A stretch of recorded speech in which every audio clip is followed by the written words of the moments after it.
আসসালামু আলাইকুম। জসিন্তা জিনিয়া স্বাগত জানাচ্ছি এনটিভির দুপুরের খবরে। ক্রাউন সিমেন্ট শিরোনাম দেখছিলেন, এবার পুরো খবর। মাইলস্টোন স্কুল অ্যান্ড কলেজে শোকের পরিবেশ বিরাজ করছে। আশেপাশে মানুষজন ভিড় করছে প্রতিষ্ঠানটির সামনে। এদিকে বিমান দুর্ঘটনায় আহতদের চিকিৎসা প্রদানে জাতীয় burn and plastic surgery institute পরিদর্শন করেছেন ভারতীয় বিশেষজ্ঞ চিকিৎসক প্রতিনিধি দল। সকালে 2 ঘন্টারও বেশি সময় ধরে তারা ইনস্টিটিউটে রোগীদের পর্যবেক্ষণ ও চিকিৎসকদের সঙ্গে বৈঠক করেন। ভারতের নয়াদিল্লির রাম মনোহর লোহিয়া হাসপাতাল ও সফদারজং হাসপাতালের অভিজ্ঞ চিকিৎসক ও নার্সদের নিয়ে গঠিত এই প্রতিনিধি দলটি গত রাতে ঢাকায় পৌঁছায়। বার্ন ও প্লাস্টিক সার্জারিতে দেশটির শীর্ষস্থানীয় এই 2 প্রতিষ্ঠানের 2 জন চিকিৎসক ও নার্স সহ 4 জনের প্রতিনিধি দল ঢাকায় পৌঁছেছে। এদিকে জাতীয় বার্ন অ্যান্ড প্লাস্টিক সার্জারি ইনস্টিটিউটে সিঙ্গাপুরের চিকিৎসকরাও রোগীদের পর্যবেক্ষণ করছেন। এছাড়া সরকারের আহ্বানে সাড়া দিয়ে সন্ধ্যায় দেশে আসার কথা রয়েছে 5 সদস্যের চীনের একটি বিশেষজ্ঞ চিকিৎসক দলের। ইনস্টিটিউটটিতে ক্রিটিক্যাল ক্যাটাগরিতে 8, সেভিয়ার 13, ইন্টারমিডিয়েট 23 সহ মোট 45 জন রোগী বর্তমানে চিকিৎসাধীন রয়েছেন, যাদের মধ্যে অধিকাংশের বয়সই 9 থেকে 14 বছর। মাইলস্টোনে বিমান বিধ্বস্তের ঘটনায় দগ্ধদের খবর জানতে যাচ্ছি জাতীয় বার্ন ইনস্টিটিউটে। সেখান থেকে যুক্ত হচ্ছেন সহকর্মী নাহিদ প্রিন্স। নাহিদ, দগ্ধদের শারীরিক অবস্থা কেমন দেখছেন এবং ভারতীয় এবং চীনা চিকিৎসকদের বিষয়ে কি তথ্য আছে আপনার কাছে?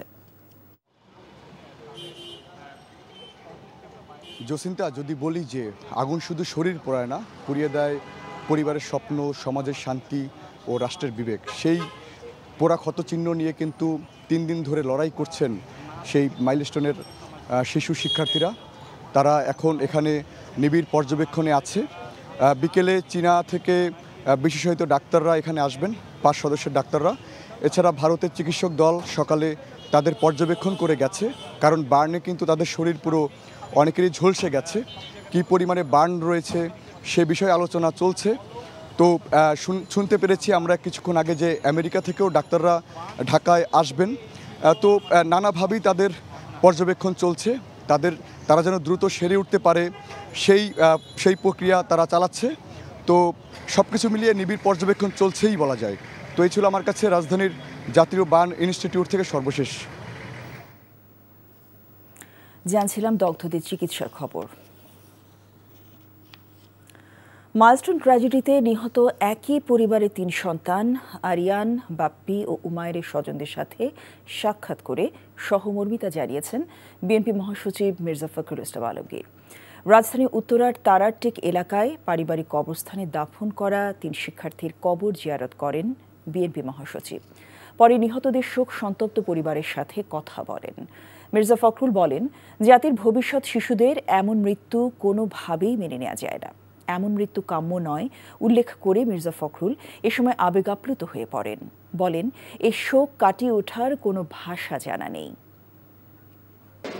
শিশুর মৃত্যু সংবাদ শুনি, বিশেষ করে কোন দুর্ঘটনা যখন ঘটে তখন আমাদেরকে অত্যন্ত ব্যথিত করে, আহত করে।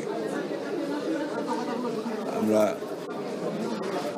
সবসময় শিশুদেরকে মনে করি যে তারা আমাদের ভবিষ্যৎ, জাতির ভবিষ্যৎ, এই পরিবারের ভবিষ্যৎ। এই পরিবার তাদের যে ব্যথা, তাকে সন্তান দেওয়ার ভাষা আমাদের কাছে নেই। আমরা শুধু তাদেরকে এটুকু জানাতে এসেছি যে আমরা আপনাদের এই কষ্টের সঙ্গে আমরা আছি। সরকারি কর্মকর্তা কর্মচারীদের নতুন বেতন কাঠামো নির্ধারণের জন্য পে কমিশন গঠন করা হয়েছে। এই কমিশনে প্রধান করা হয়েছে সাবেক অর্থসচিব জাকির আহমেদ খানকে। কমিশনকে 6 মাসের মধ্যে প্রতিবেদন দিতে বলা হয়েছে। দুপুরে অন্তর্বর্তী সরকারের উপদেষ্টা পরিষদের সভায় এই কমিশন গঠনের সিদ্ধান্ত হয়। সভায় সভাপতিত্ব করেন প্রধান উপদেষ্টা অধ্যাপক মোহাম্মদ ইউনূস। এছাড়া স্থানীয় সরকার নির্বাচনে দলীয় প্রতীক না রাখা সহ এ সংক্রান্ত 4টি আইনের সংশোধনী অনুমোদন করা হয়েছে।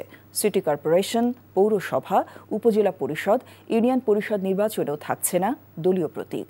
মাইলস্টোন স্কুলে বিমান দুর্ঘটনায় নিহত 2 জন শিক্ষককে রাষ্ট্রীয় সম্মাননা প্রদানের সিদ্ধান্ত নেওয়া হয়েছে এই বৈঠকে। গ্রেফতার হওয়া সাবেক প্রধান বিচারপতি খায়রুল হকের দৃষ্টান্তমূলক শাস্তি দাবি করেছেন বিএনপি মহাসচিব মির্জা ফখরুল ইসলাম আলমগীর। দলের চেয়ারপারসনের গুলশান কার্যালয়ে সাংবাদিকদের সাথে আলাপকালে তিনি এ দাবি জানান। যে বাংলাদেশের একজন বড় শত্রু, যিনি বাংলাদেশের একটা বিশাল ক্ষতি করেছেন একটা বিরাট পদে থেকে, এবং সেই পদ থেকে তিনি বাংলাদেশের ভাগ্য নির্ধারণ করার একটা ব্যাপারে দায়িত্ব ছিলেন, সেখানে তুমি সেই জায়গায় প্রতারণার আশ্রয় নিয়েছেন, জনগণের সঙ্গে প্রতারণা করেছেন, রাষ্ট্রের সঙ্গে প্রতারণা করেছেন। সাবেক বিচারপতি খায়রুল হক সাহেব যে রায়টা তিনি শর্ট দিয়েছিলেন, সেটাও আমরা মনে করি যে এই রাষ্ট্রের বিরুদ্ধে গেছে। বিলম্বে হলেও যে এতদিন পরে তার বিরুদ্ধে যে ব্যবস্থা গ্রহণ করেছে সরকার, সেই জন্য সরকারকে আন্তরিক ধন্যবাদ। দৃষ্টান্তমূলক শাস্তি হওয়া উচিত, যাতে ভবিষ্যতে কেউ ওই জায়গাটাতে বসে আর সেই জায়গার ব্যবহার করে রাষ্ট্রের ক্ষতি করতে না পারে। 5 অগস্টের মধ্যে জুলাই সনদ বাস্তবায়ন করতে যা যা করা দরকার এনসিপি তাই করবে বলে মন্তব্য করেছেন দলের আহ্বায়ক নাহিদ ইসলাম। দুপুরে ব্রাহ্মণবাড়িয়া পৌর মুক্ত মঞ্চে আয়োজিত পথসভায় তিনি কথা বলেন।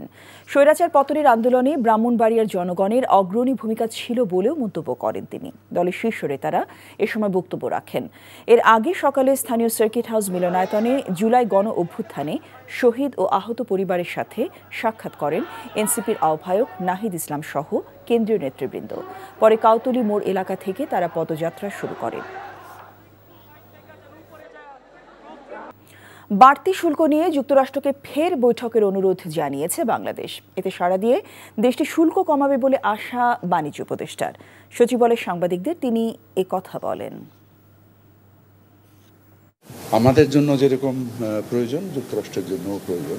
যুক্তরাষ্ট্র এবং আমরা এই বিষয়ে আমাদের কর্মকাণ্ড কোনো স্থবিরতা নেই, আমাদের কর্মকাণ্ড যথেষ্ট গতিশীলতার সাথে আগাচ্ছে এবং আমরা আমাদের অবস্থানগুলোকে মানে সঠিকভাবে তুলে ধরেছি। সক্ষমতার ভিত্তিতে আমাদের যা করণীয় সেই তুলে ধরার পরিপ্রেক্ষিতে আমরা এখন আমাদের ওনাদের থেকে যেটা বলেছে আমন্ত্রণের অপেক্ষায় আছে, আমন্ত্রণ পেলেই চলে যাব।